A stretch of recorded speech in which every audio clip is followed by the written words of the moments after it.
Okay, very good.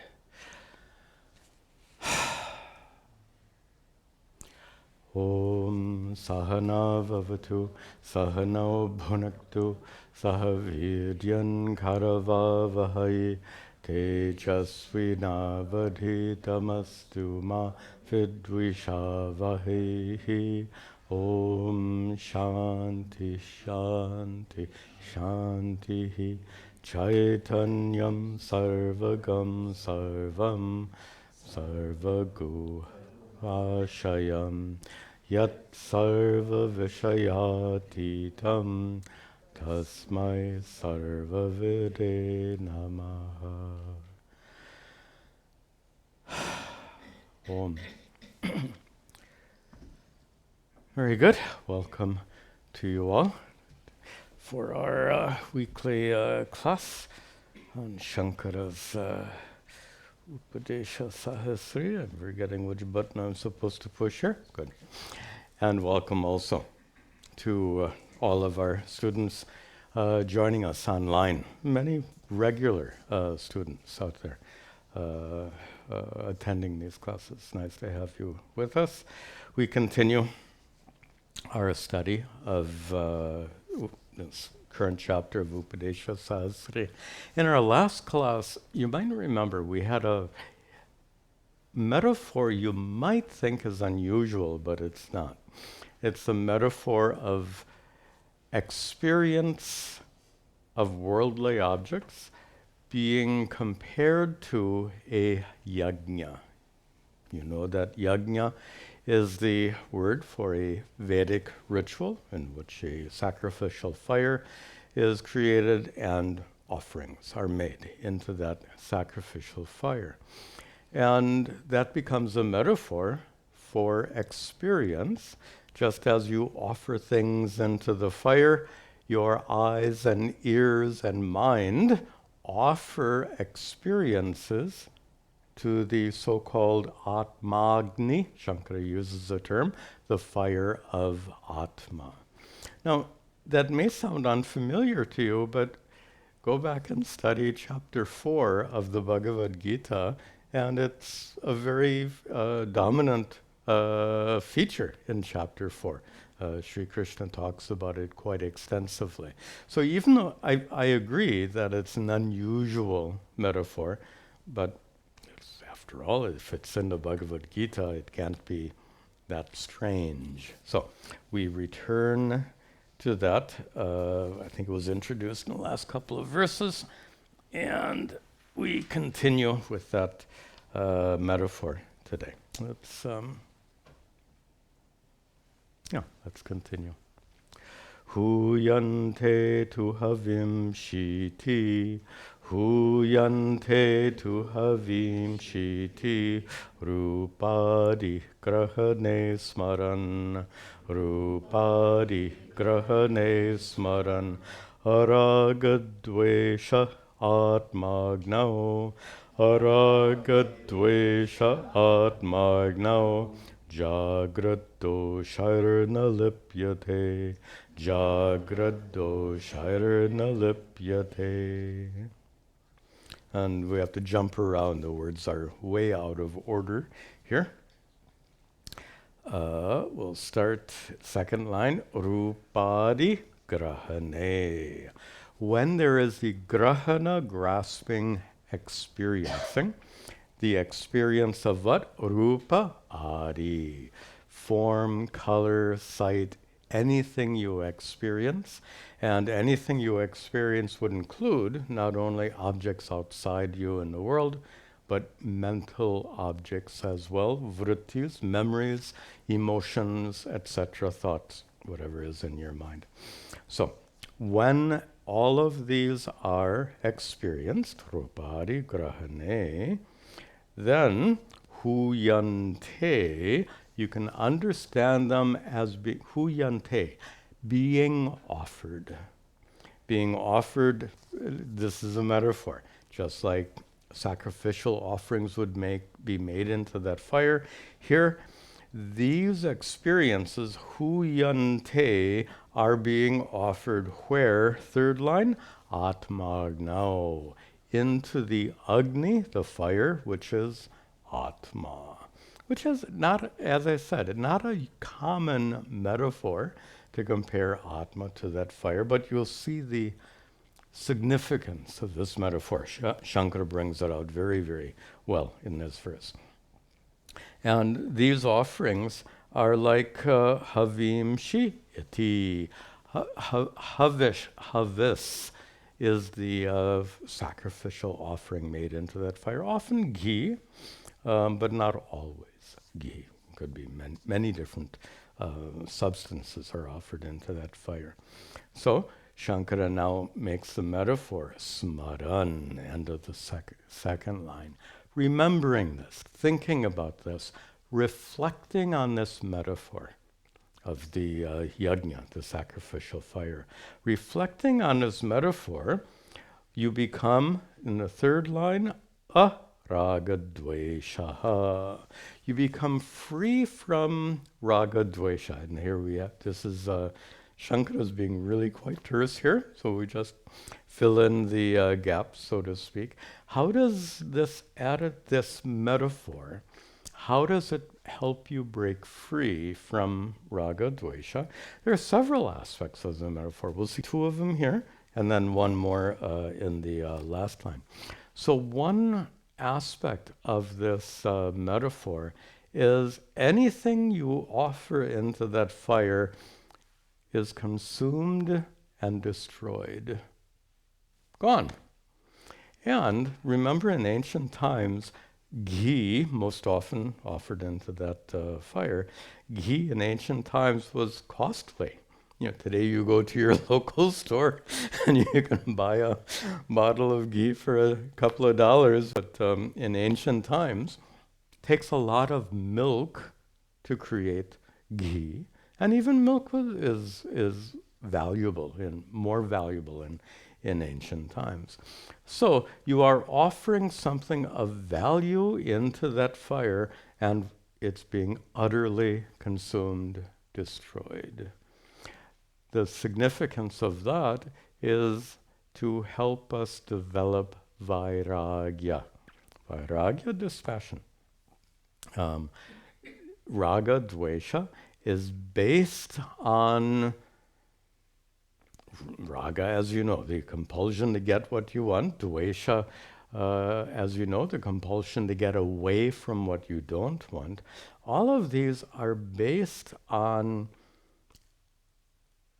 placing a tremendous value on our experiences. Certain experiences are essential for our well-being. Avoiding certain experiences is essential for our well-being. That's another way of expressing this raga and dvesha. Suppose we devalue those experiences. They just come and go every day. So many, wait, what a funny question. How many experiences will you have today? I don't know how to count, but I imagine it would run into the hundreds and thousands, right? They just come and go. So then why make such a big deal out of them? So if you can offer that valuable ghee into the fire, why make such a big deal out of all these experiences we have throughout the day? So it's a matter of devalue is not the not an appropriate word, but to the right word is not coming, but the sense is to lower the stress level associated with those experiences. That sense of urgency about getting what you want, that sense of foreboding when you're faced with something you don't want. Suppose we just lower that level of stress, that level of importance associated. So that is one purpose of this metaphor. And you can see why it's a little, it may not be obvious, Actually, go back and study that chapter 4 of the Bhagavad Gita. I think it'll become that much more obvious. There's a second aspect of this metaphor here, and that is offering ghee into that sacrificial fire is for what purpose? It's not for the purpose of burning ghee, right? The ghee gets burned and all that remains is ashes. You cannot say ashes is the purpose of that sacrificial fire. What is the purpose of that sacrificial fire? It's a ritual in praise of Ishvara. It's a form of prayer, to put it very simply. It's a form of prayer because these offerings are given to whom? And be careful here, not the fire. The fire is an instrument. The fire consumes your offerings and metaphorically transports those offerings to whatever form of God you are worshiping. So many people have this very simplistic notion that we're doing fire. No, the very expression, fire worship, is the problem. Hindus don't worship fire. Hindus worship Ishvara. So that fire then is a means of offering. So a means of worship, sorry. So here, suppose we understand that Ishvara is Atma, present within you. Whatever you experience is like an offering unto Ishvara. Does that sound like karma yoga? Yeah, exactly so. So it's an attitude in which our minds are directed towards this beautiful vision that whatever we experienced is experienced. It's a different metaphor, but it is Ishvara looking through your eyes, Ishvara hearing what comes in through your ears, Ishvara consuming whatever goes into your mouth. This is one of many, many aspects of karma yoga. Karma yoga is to see Ishvara's presence in your moment-to-moment life. So this is a very beautiful metaphor. And that metaphor comes out really strongly in chapter 4. Brahmarpanam brahmahavihi. Many of you know that verse. It's often recited at mealtime. And it recognizes that everything you consume, it's mealtime, everything you eat is offered into Brahmagno. Here we have Atmagno. There the term comes Brahmagno, into the fire of Brahman. So it's a very beautiful perspective to understand. There's one way a very poetic way of putting it. This is my version. Ishvara, present in your body, is experiencing the world. That's one way of putting it. And I'm trying to think there's a more colloquial, at least in a spiritual world, way of saying it. Let me see if I can get it. We are, it's not coming. Something like divine beings having a human experience. Ishvara experiences this world through us. This is the sense of that metaphor. And that's one of two senses of this beautiful metaphor. Again, go back. I think based on this verse, it's important. Sometime in the next week, please open your Bhagavad Gita. There's a series of about a dozen verses in chapter 4. I think it begins with Brahmarpanam and then continues after that point. So start with Brahmarpanam and read maybe the next 10 verses. You'll get that sense very nicely. So we got two aspects of this metaphor. One is vairagya. Whatever is offered into that fire is destroyed. Whatever you experience, gone. Comes, goes. And that's to develop vairagya. Second is this more devotional aspect of karma yoga. Ishvara present in you, experiencing the world through your eyes, so to speak. And now the third aspect of this, third, we'll call it purpose of this metaphor, third utility use of this metaphor is given in the final line. Jagrat doshaihi na lipyate. And again, we have to connect it to smaran. Smaran, reflecting on this metaphor, na lipyate, you are not affected, jagrat doshaihi, by the afflictions of daily life here, waking experiences. Not affected. Now, none of this is obvious, at least to me. In fact, look at all my scribbling. If it were obvious, I wouldn't be scribbling all over this page. So when I prepare, I have to think, what does Shankara want us to understand? Often it's obvious. Not here. Anyway, you get my point.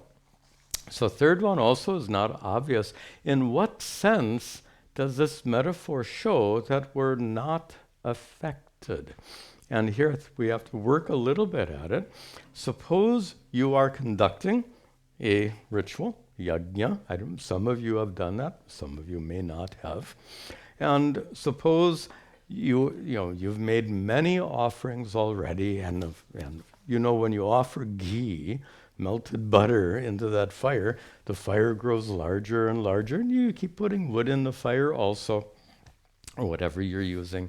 Some priests will use the dried cow dung patties.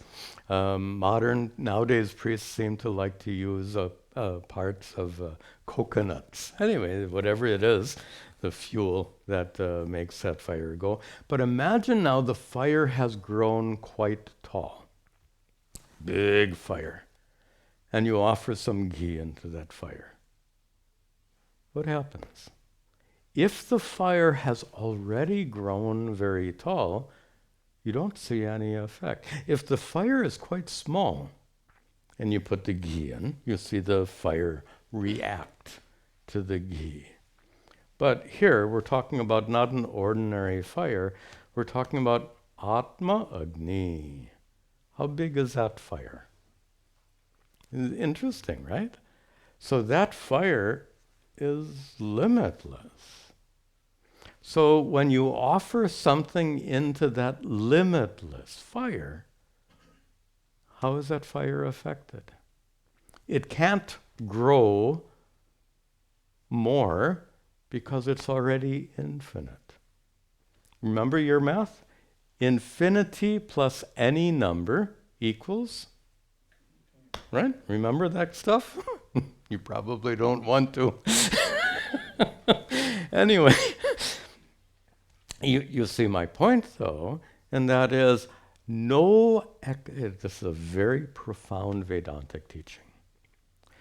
No wonderful experience can add to your innate fullness. And I want to repeat, there are two sides here, I want to repeat them both. Number one, no experience can add to your innate fullness. No catastrophe can decrease your innate fullness. The metaphor given in many scriptures, like the ocean, all the waters of, also in Bhagavad Gita this metaphor comes, all the rivers of the world run into the ocean, the level doesn't go up. Of course, don't tell me you're saying, but Swamiji, what about we're melting all the glaciers? Come on. I don't think that fits into our discussion right here, so we can we can set that aside. So anyway, the metaphor that comes by, certainly back in the time of Bhagavad Gita, Mahabharata, global warming wasn't on the radar, so to speak. Okay, so here, let's finish this up. So the metaphor that comes in Gita and elsewhere is all the rivers run into the ocean, the level doesn't go up, And conversely, and it doesn't say this in the Gita, but it's also true, that every day an unthinkably large volume of water is evaporated from the oceans, and the levels don't go down. So this is a metaphor. Atmagni, the fire of Atma, is an infinite fire, a boundaryless, limitless fire. Therefore, when you and we'll mix the metaphor intentionally here, when you consume a pleasant experience, Atma doesn't get happy. And when you consume a painful experience, an undesirable experience, Atma doesn't shrink. You get the point. Okay, so here we see the metaphor applied to the, he says, jagrat, waking state. So all of this applies in the waking state. In the next two verses, we're going to see an application of the same metaphor to the dream state and the deep sleep state. Why? This happens to be one of Shankara's favorite topics. Avastha traya, these three avasthas, three states of experience: waking, dream, and sleep. And please note, there are three states of experience. They are not three states of consciousness, as many, many people wrongly say. Consciousness has no states. There's no high. People love this language nowadays. Higher consciousness. Oh, you're stuck in a very low level of consciousness raising. We have all this kind of language. Consciousness understood as it is in Advaita Vedanta is unchanging. Therefore, no levels, no states. There are not three states of consciousness. We're talking about three states of experience: waking, dream, and sleep. So we finished waking. Let's see, dream.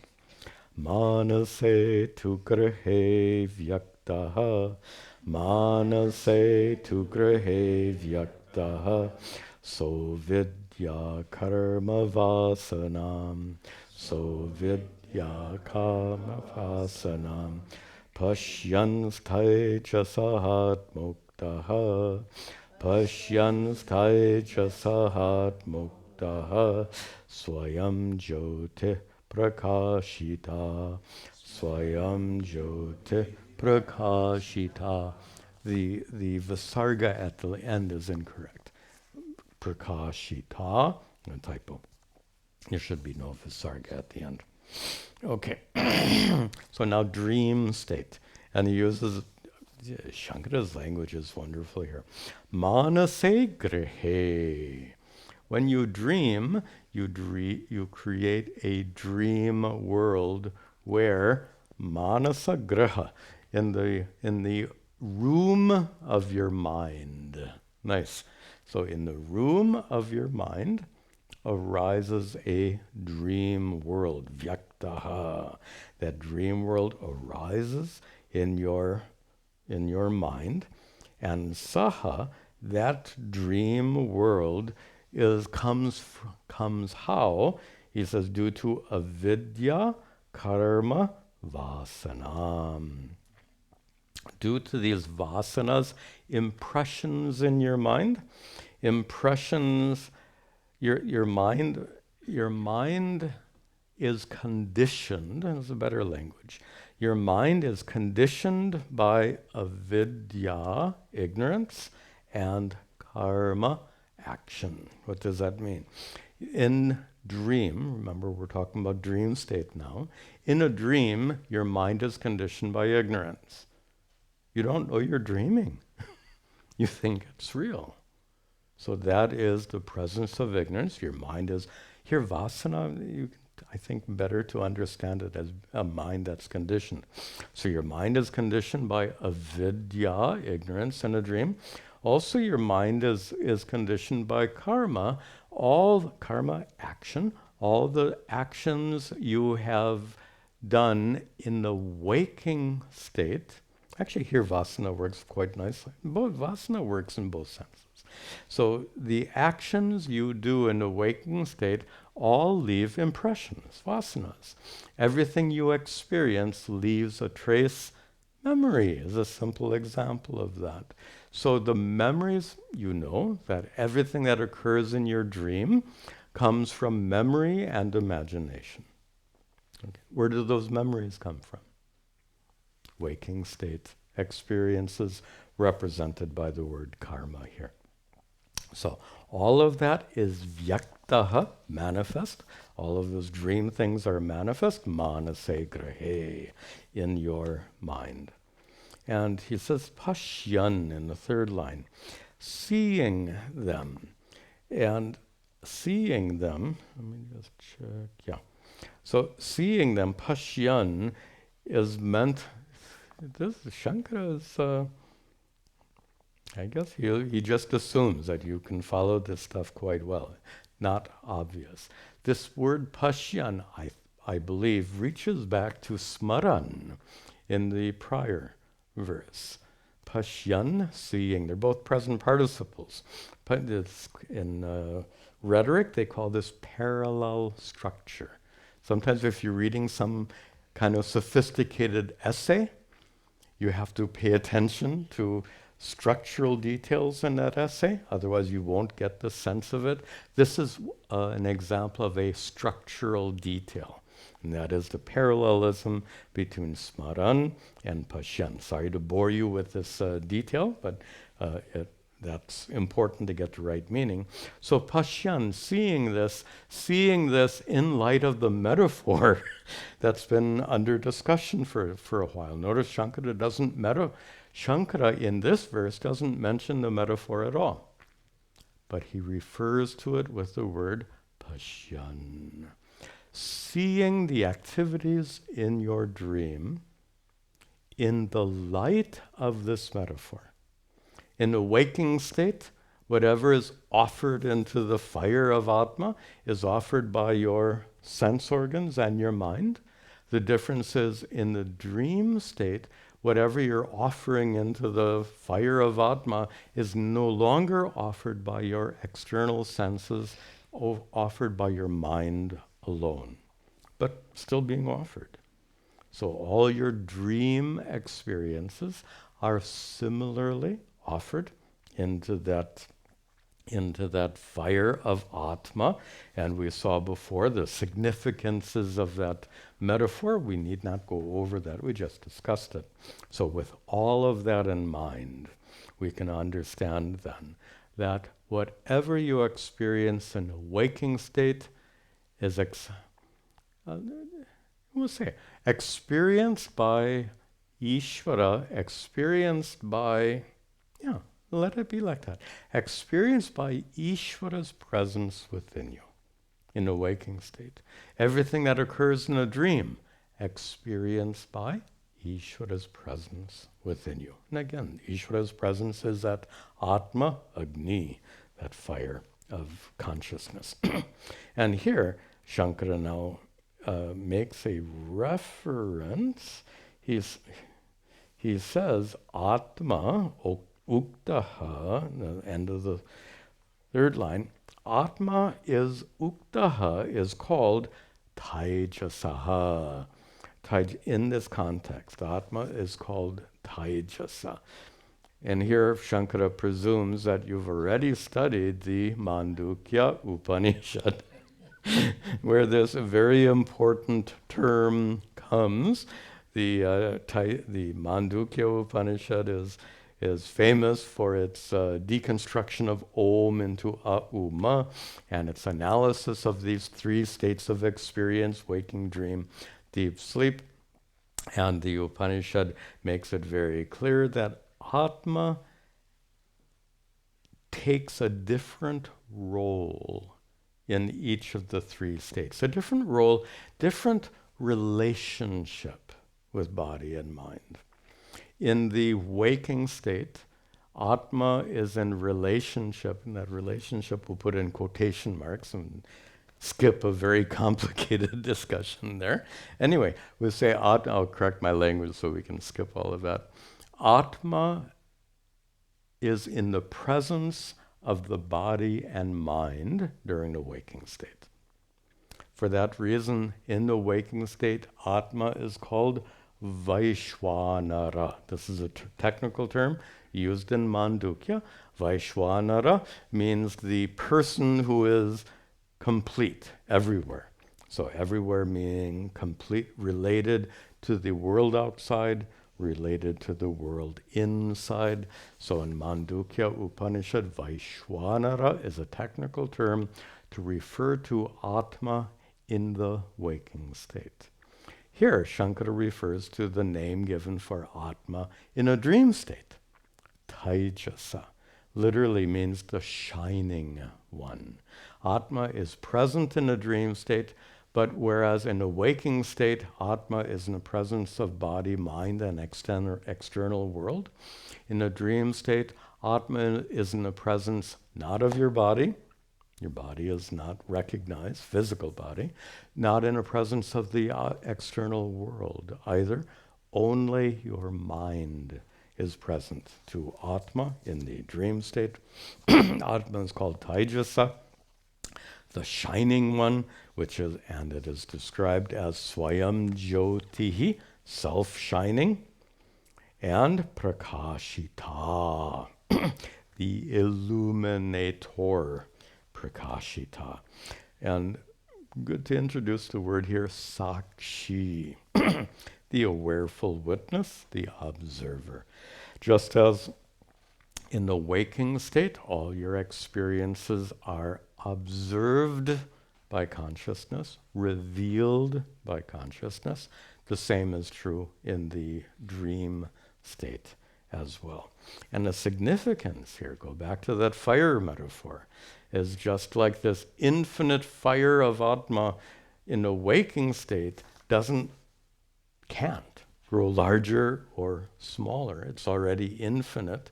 In the same way in a dream state, whatever dream you have doesn't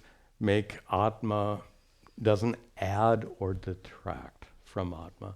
Sometimes you have a bad dream and you wake up and you have the emotions associated with that bad dream. Atma is unaffected.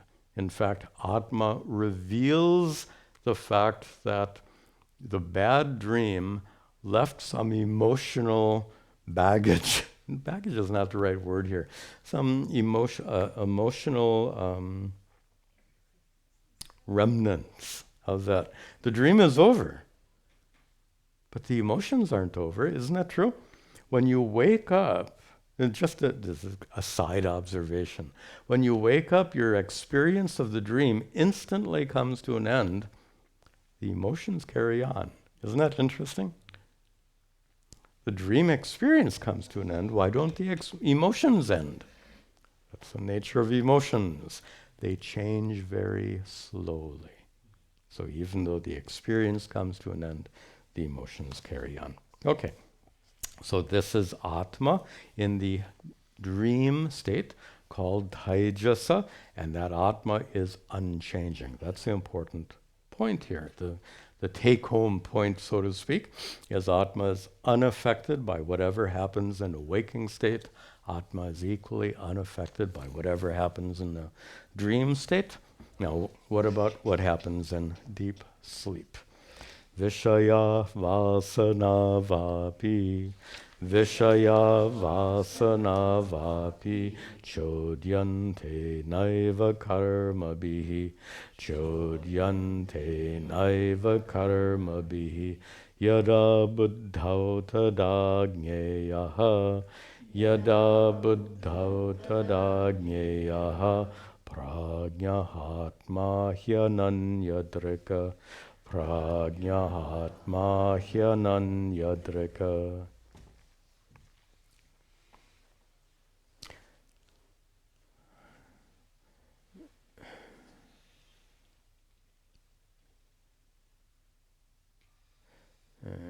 Looking to see if there's an easier way to explain this. So in the waking state, you experience vishayaha, objects of your senses. You're experiencing the image of me right now. Also, in dream, vishayaha, objects, refers to waking state experiences. Vasanaha, impressions, refers to the experience in dream. So vishayaha, waking experiences. Vasanaha, dream experiences, vapi. Both of these, chodyante, na chodyante, are not caused, are not produced karma bihi, by the activities of your mind, by any action. They are not produced, and we have to add here, and I've added in parentheses, in deep sleep. In the condition of deep sleep, you have no vishaya, objects born of your sense organs, and in dream, you have experiences of objects born of impressions. Both of these are absent in deep sleep, is this point. Nachodyante. And yada buddhao, when your mind is in such a condition where it has no objects born of your senses and no objects born of your mind, what's left? The source of object of mental objects. Mental objects can arise from your five senses. In deep sleep, your five senses are turned off. In dream, vrittis can arise from vasana, from impressions. But in the state of deep sleep, your mind is resolved. Those vasanas remain present, but they're incapable of creating vrittis in deep sleep. So, yada buddhao, when your mind is in such a state means no vrittis born of external objects, no vrittis born of internal objects. What's left? And you would say, kuch nahi, nothing remains. So, in that condition, when the mind is perfectly silent, tada, then, in that case, atma, your true self, consciousness, jnēyaha, is understood as prajnaha. This is the third word drawn from the Mandukya Upanishad, the third name for Atma in a particular state. Atma in the waking state is called Vaishvanara. By the way, there's no need to remember these terms or technical terms, mostly associated with that particular Upanishad. They're not that important. Anyway, Atma in a waking state, Vaishvanara. Atma in a dream state, Taijasa. Atma in dream sleep is called Prajna. How many Atmas are we talking about? Okay, just to make sure that we're not getting off on a wrong thing here. These are three situations in which Atma is found. They're not three Atmas. For example, I came up with a metaphor. I've never used this in a class. Let me use it now, see if it works for you. Right now I'm sitting. If I stand up, am I a different person? So a standing Swami is like waking state. A sitting Swami is like dream state. And a horizontal Swami is like deep sleep state. How many Swamis? That's the point. Okay, so these Atma in three conditions, not even, do you see the problem with that expression? Atma, there are three conditions, but the conditions are not of Atma. There are three conditions of the mind. Okay, you understand that well. Okay. So Shankara concludes here that Atma, present in the complete absence of any mental activities whatsoever in deep sleep, it's called prajnaha. That's just a technical term. It means the one who remains fully conscious, is what it is. We've discussed how many times that your consciousness remains absolutely the same in deep sleep. You are fully conscious in deep sleep. We won't return to that argument. We've discussed it too many times. So he, indeed, that Atma is Ananya Drik, the one who is Drik, seer, but Ananya, a seer which is Ananya, which becomes nothing else. A seer which becomes nothing else looks like a reference to something we discussed in our last class. A seer that doesn't blink, an unblinking seer, an unwavering seer, alupta drik, I think we used the term in a prior class. And remember in a prior class I made mention of this Vijnanavada, this Buddhist theory that Atma consciousness flickers, momentary consciousness. We talked about how that's refuted. And I think there's a connection here because this Vijnanavada, first of all, you won't find it discussed in most texts.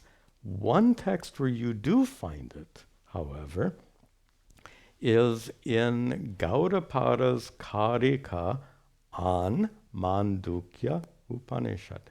So in the Gaudapada Karika on the same Mandukya Upanishad we're referring to, Gaudapada discusses this Vijnanavada, and Shankara comments on that quite extensively. And I think this is on Shankara's mind right now. I find it it's like, for me it's kind of fun to imagine what was Shankara teaching at the time when he composed these verses. You kind of imagine what his mind had been engrossed with at the time of composing these verses. Maybe he was teaching his commentary on Mandukya Karika. I have no idea. Anyway, there's several references here to the Mandukya Upanishad. Okay, we have now seen this metaphor of the sacrificial fire representing experience. Everything offered into that sacrificial fire is consumed, given to Ishvara.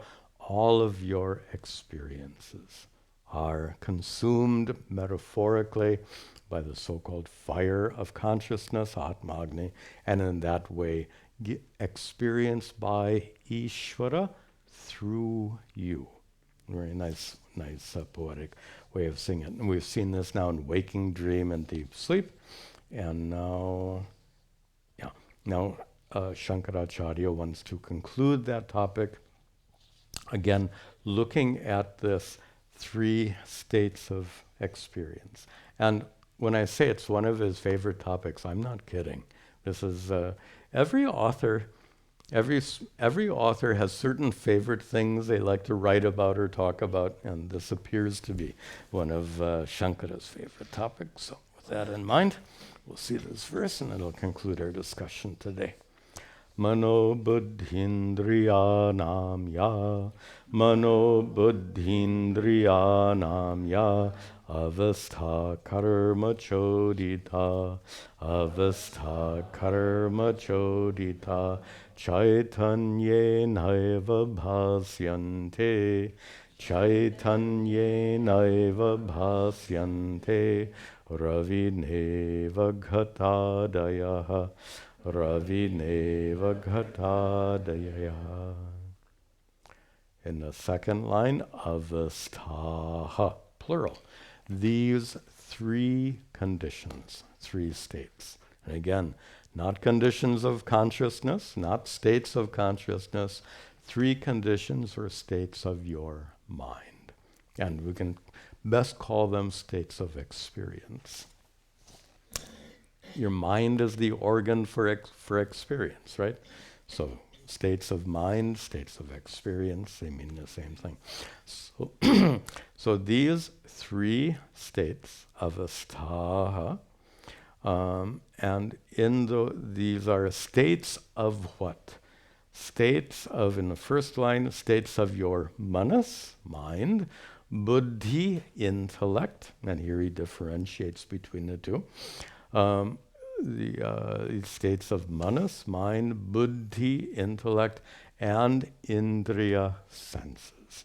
So these are the three factors involved.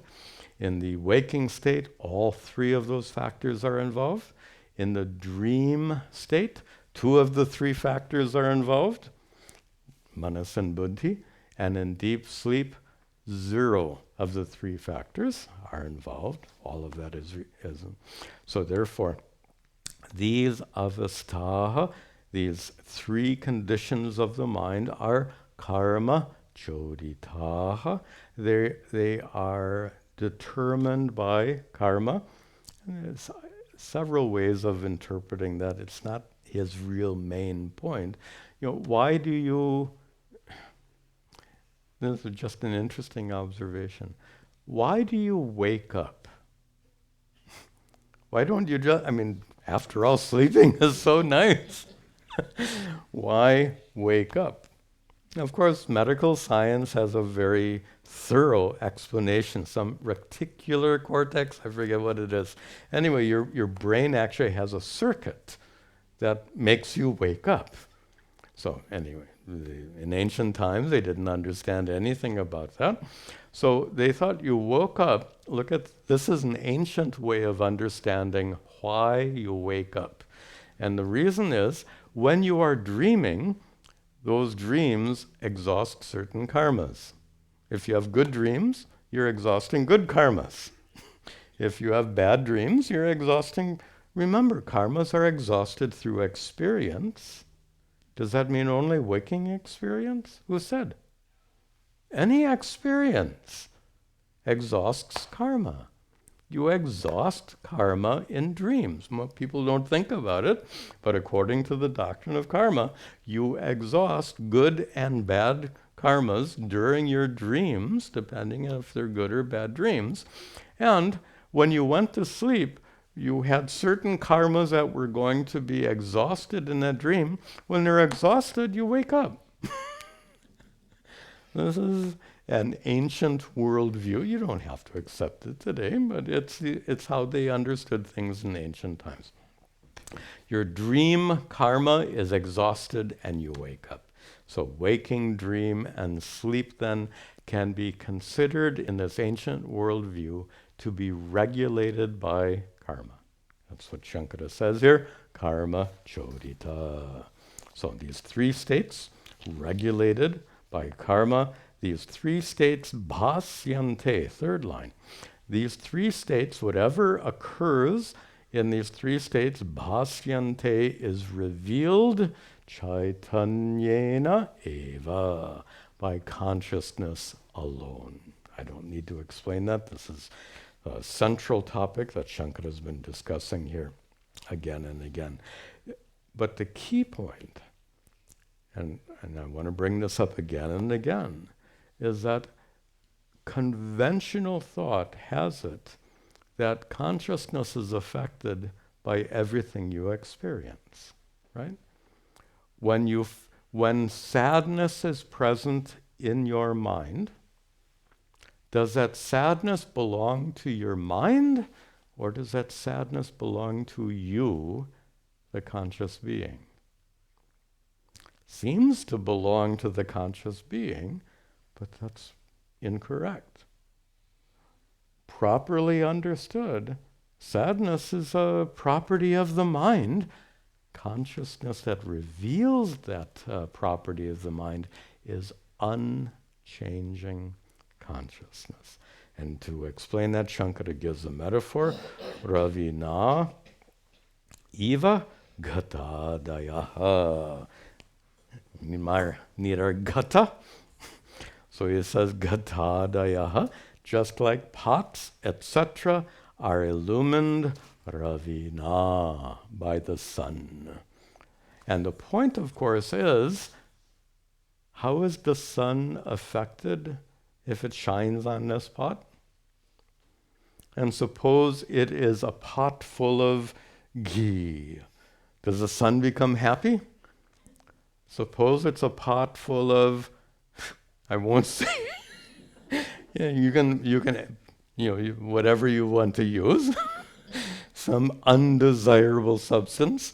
Suppose the pot is full of that. How does the sun get affected?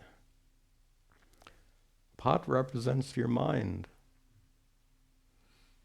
The pot is full of milk or ghee, valuable stuff. Your mind is full of valuable stuff. How is consciousness affected? This pot is full of the other kind of stuff. Your mind is full of undesirable stuff, like sadness I just referred to. How is consciousness affected? That's the real point. That consciousness is unchanging. In that ritual fire, and maybe that's remember we'll just return to this important point. Every metaphor has limitations. So if you want to argue, but Swamiji, when you pour ghee into the fire, it grows larger. Absolutely a fact, but to focus on that destroys the effectiveness of the metaphor. So we have to ignore that. If we want to use the metaphor effectively, that's not part of the metaphor. And then Shankara uses this expression, Atma-agni, the fire of Atma.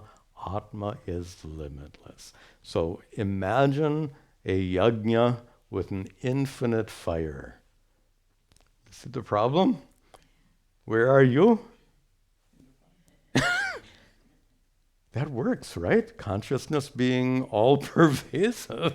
It absolutely works. Anyway, I'd go back to chapter 4, Bhagavad Gita. You'll see how nicely it works. Okay, let's finish this off.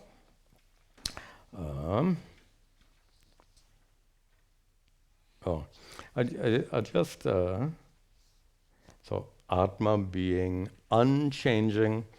Unchanging necessarily means unaffected.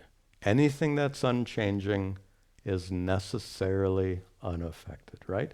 To be affected by something is to undergo change.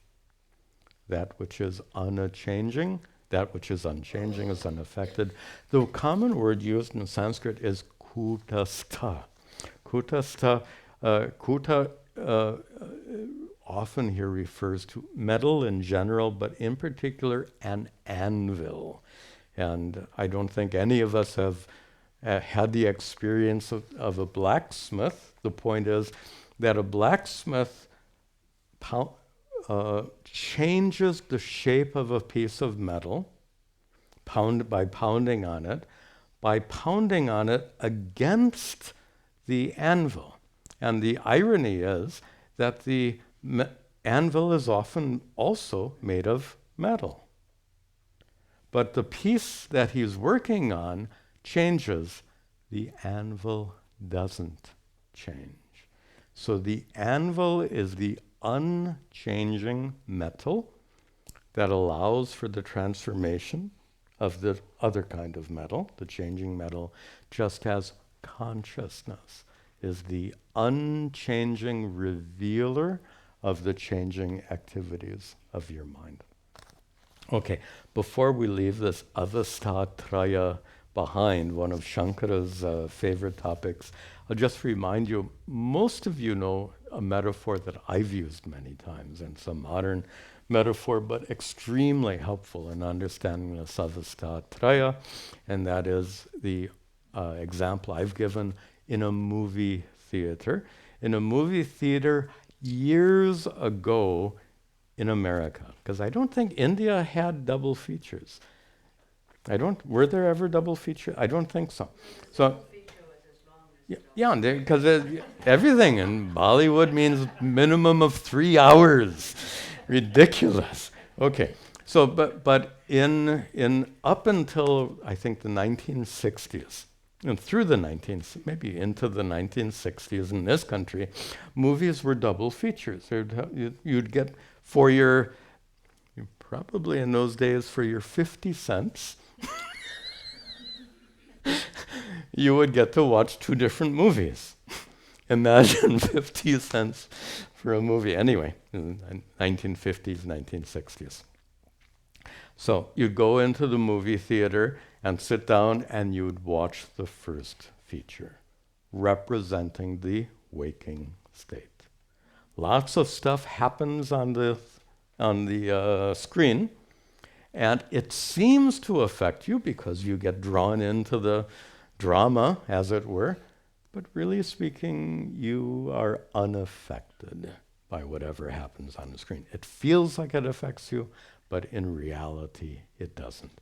Just like sadness seems to affect you, but in reality, it doesn't. Then, after the first feature comes the second feature. Second feature represents dream experiences.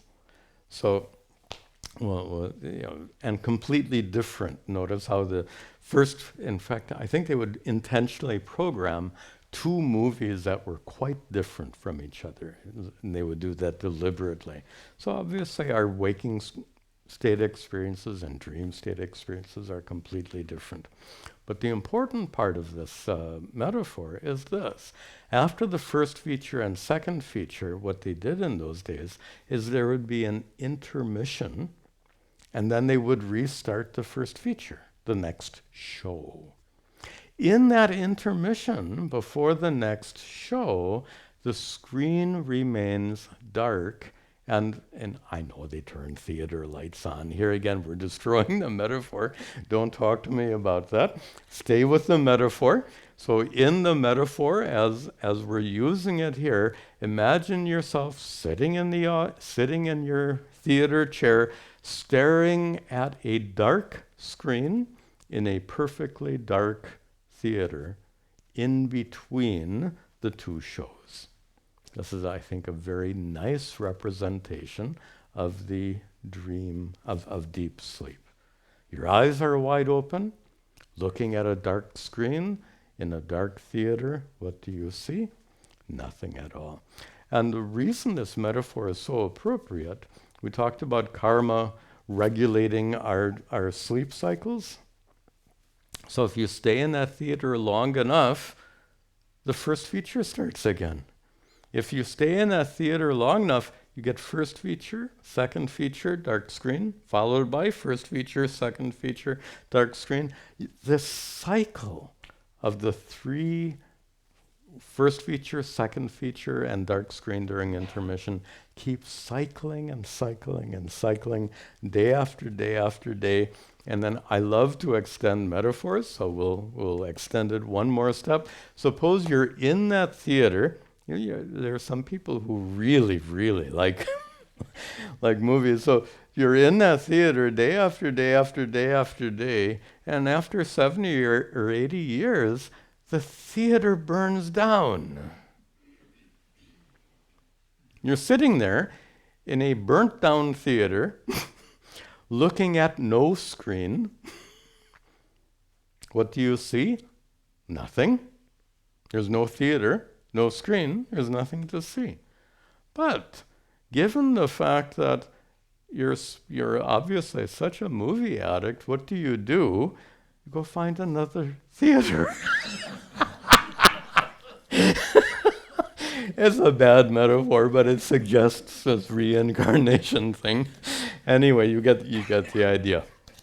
As I mentioned, it's Shankara's favorite metaphor, or favorite teaching methodology, prakriya, and I seem to like it quite a bit as well. Okay, this is a good place to conclude our class.